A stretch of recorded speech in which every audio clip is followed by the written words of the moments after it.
Nga, ayaw na magbayad sa income tax. May plano na silang huwag na magbayad pagdating ng income tax.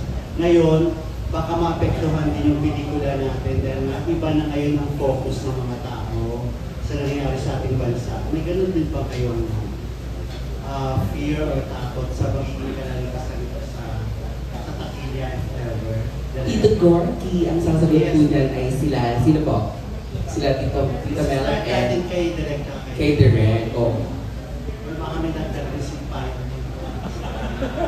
Well, sa akin, totoo naman na ang daming realities ngayon na biglang sumasampal sa atin. Diba? At of course, tama naman na harapin natin yon at maging involved tayo. And of course, may fear din ako na masyado tayong busy sa mga ganong klase ng issues. And tama na ma-involve tayo dahil we are taxpayers. Pero para sa akin, may mga ganitong pelikula na alam mo yan, parang breaker siya sa mga nangyayari. Hindi siya, this is not to say na it's just an entertainment lang or di ba? Pero breaker siya eh.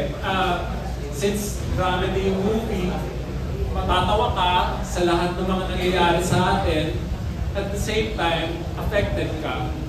And I think dapat maganda yun eh, na i-acknowledge natin na may mga ganitong nangyayari, at the same time, i-accept mo, harapin mo. Parang gano'n yung sinasabi ng pelikula. So kung affected, of course, nakakatakot dahil lahat naman, matagal na natin affected eh, itong industriya natin, di ba, since nag-pandemic.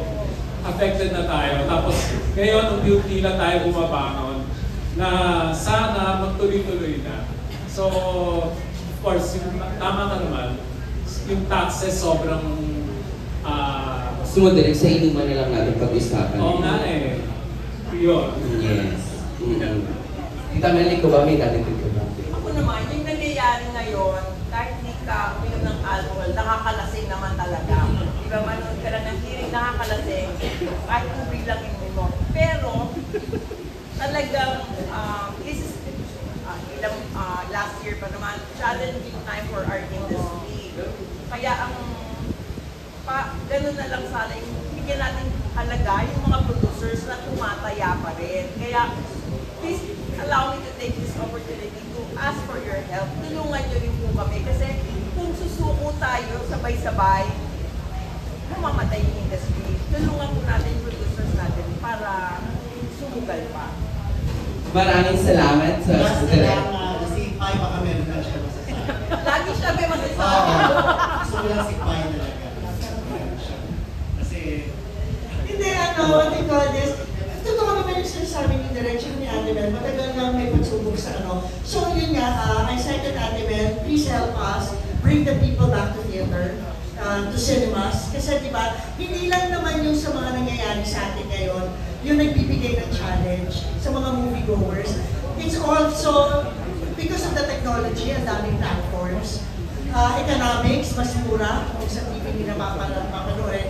Pero syempre, ang lagi namin sinasabi, iba pa rin yung experience ng cinema. So sana tulungan nyo kami na, to encourage people na bumalik sa sinihan. Pangalawa, marami tayong challenges ngayon. Siguro talaga ngayon, siguro kasi ngayon nararamdaman ng tao yung hirap sa buhay. Kaya hindi na maiwasan yung hindi mag-express. But sana lang, ayusin pa rin natin. Huwag tayo sana kumabot sa hindi na tayo magbayad ng tax, gano'n. Huwag natin gawin yung ginagawa nila. Yung iayos pa rin natin, pero ipakita natin yung sama ng loob natin, yung frustration natin, yung galit natin. Tulungan natin yung dapat tulungan. Tapos it really starts with us.